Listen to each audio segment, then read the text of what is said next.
कर लेता हूँ फिर। अच्छा, अब हम लोग थोड़ा सा बात करते हैं चॉइस,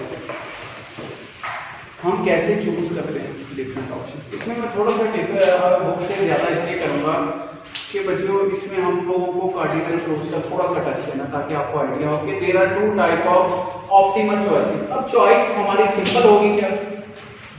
जब मैं ऑप्टिमाइजेशन की बात कर रहा हूँ, it means when people choose the best thing that they can afford, it is not a normal choice, it is optimum choice. Optimum choice क्या है? That is the best. ठीक, तो ऑप्टिमम चॉइस फिर क्या होगी? ऑब्वियसली आपने काफी दफा पढ़ा होगा,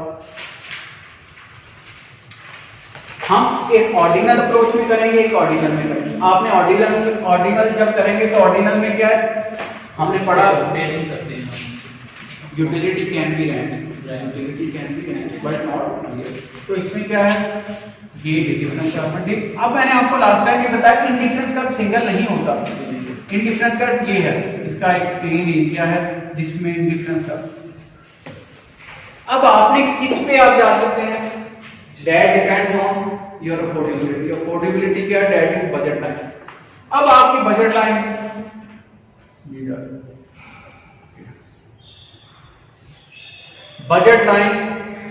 यहां से गुजर।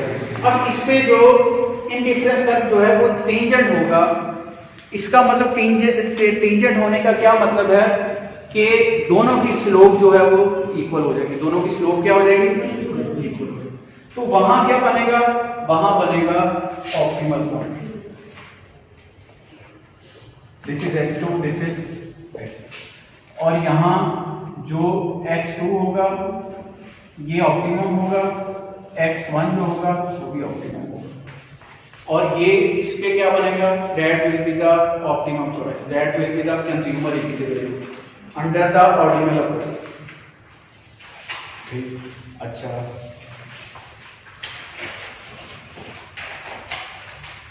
अब यहां मैथमेटिकली क्या होगा? इंडिफरेंस कर्व की स्लोप क्या थी?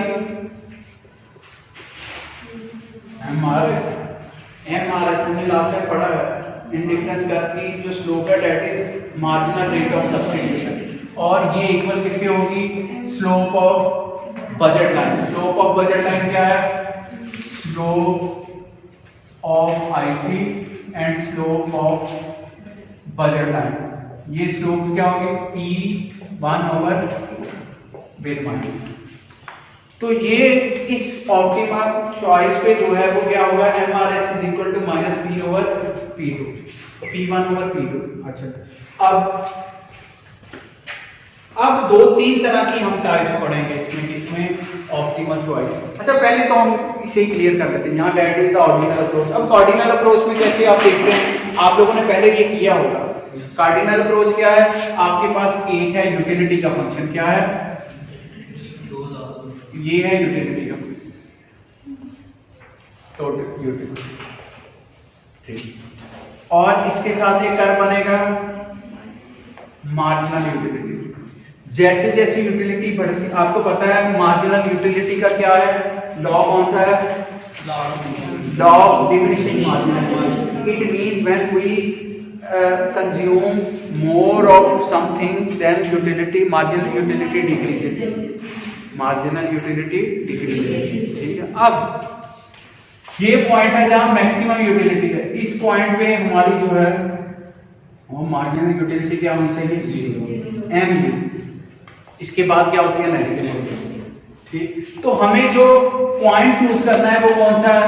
ये वाला मैक्सिमम, जहां मार्जिनल यूटिलिटी 0 के इक्वल हो। यहां तक हम क्या कर सकते हैं? कंज्यूम कर सकते हैं। That will be the optimum choice under cardinal utility.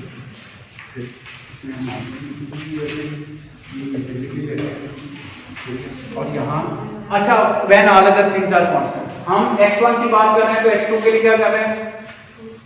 Constant. अगर x2 की बात कर रहे हैं तो x1 क्या कर रहे हैं? कांस्टेंट। ठीक है, ये आगे ठीक है, जैसे जैसे इसकी कंजप्शन बढ़ाते हैं। ये है ऑप्टिमल चॉइस अंडर कार्डिनल, ये दोनों। अब इसमें हम जो बुक को फॉलो कर रहे हैं उसमें ज्यादातर उसने एम्फसाइज जो किया है that is on ordinal approach. Ordinal approach में हम अब दोबारा इस इक्विलिब्रियम पे आते हैं। वो कहता है इस इक्विलिब्रियम की टाइप्स क्या क्या हो सकती है। ये क्यों पढ़ा रहा है मैं आपको बताता हूँ। हम लोगों ने पढ़ा इन डिफरेंस कर्व की टाइप के साथ जो है वो कार्डिनल अप्रोच की सॉरी ये ऑप्टिमम चॉइस में चेंज होगी। अच्छा, अगर आपका इंडिफरेंस कर्व जो है वो एल शेप है तो फिर वो कहता क्या होगा।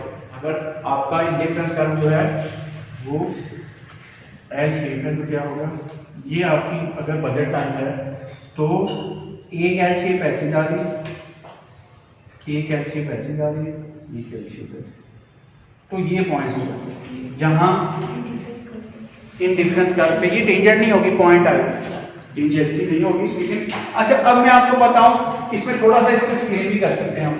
ये एक्सप्लेन करने की जरूरत कोई नहीं है। इसके अंदर अंदर जितनी चीजें हैं, अंदर जितने बंडल्स हैं वो हमारे क्या अफोर्डेबल है, but that is not optimum. Efficient नहीं है लेकिन क्या है, अफोर्डेबल।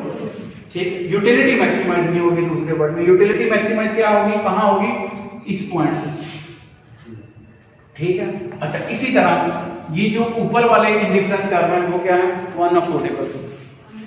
जब तक बजट लाइन किसी वजह से आपको सब्सिडी मिले तो ये बजट लाइन अपर लेवल पे शिफ्ट हो जाए, तब तक आप इसको एक्सेस नहीं कर सकते जो बजट लाइन के ऊपर। जब तक बजट लाइन शिफ्ट नहीं होती, बजट लाइन के अंदर जो है वो एफिशिएंसी नहीं अटेन होगी, that will B not efficient या इनएफिशिएंट। ठीक है, एक ये है। दूसरा एल शेप है। एक और बात की थी हमने, अब आपको याद होना चाहिए, आपको अक्सर पूछेंगे जो वाइवास में या इंटरव्यू, एल शेप और indifference curve, L shape for which goods, complement. ठीक है। अब सब्स्टिट्यूट के लिए क्या होगा, that will be the straight line, that will be the straight line.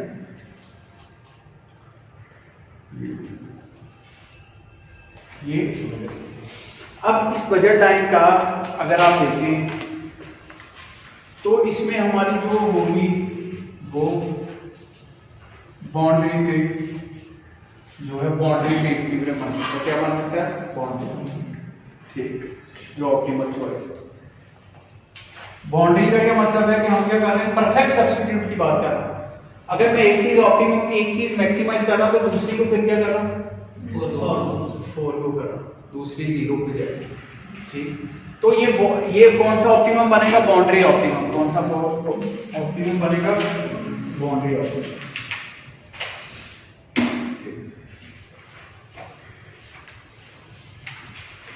इसमें टेंजेंसी नहीं होगी। इसी तरह जो ये आपको पता है, आपने पढ़ा होगा, जब ये लाइन ऐसे आके टर्न हो जाती है एकदम, जो लाइन जो है उसका एंगल बदल जाता है, उसे बोलते हैं किंग। क्या किंग? आपने किंग डिमांड कर पढ़ा होगा ओलिगोपोली में। ठीक है, किंग क्या है, जहां एकदम टर्न आ जाए, जिस पॉइंट से टर्न आ जाए उसे बोलते हैं किंग। तो ये क्या है, ये किंग है, इसको हम किंग भी बोल सकते हैं, किंग इंडिफरेंस कर्व। लेकिन हम ये क्यों पढ़ रहे हैं, ताकि जब हम डिफाइन करेंगे परफेक्ट सब्स्टिट्यूट्स के लिए, परफेक्ट कंप्लीमेंट्स के लिए, तो यही चीजें जो हैं वो क्या होंगी, वो अप्लाई। अब इसी तरह उसने दूसरी एक पोजीशन बताई, उसने कहा कि ऑप्टिमल बंडल है, हम लोगों ने अगर 2-3 जगह जो है वो टेंजेंट आ जाए तो फिर क्या होगा, 2-3 जगह जो टेंजेंसी आ जाए तो फिर क्या होगा।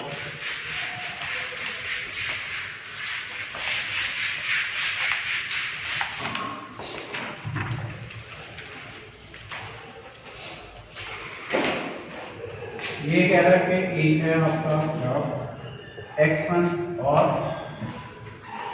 ये लाइन है, इस पे इंडिफरेंस कर्व जा रहा है ऐसे, ये 2 है टेंजेंसी, एक जा रहा है नीचे से,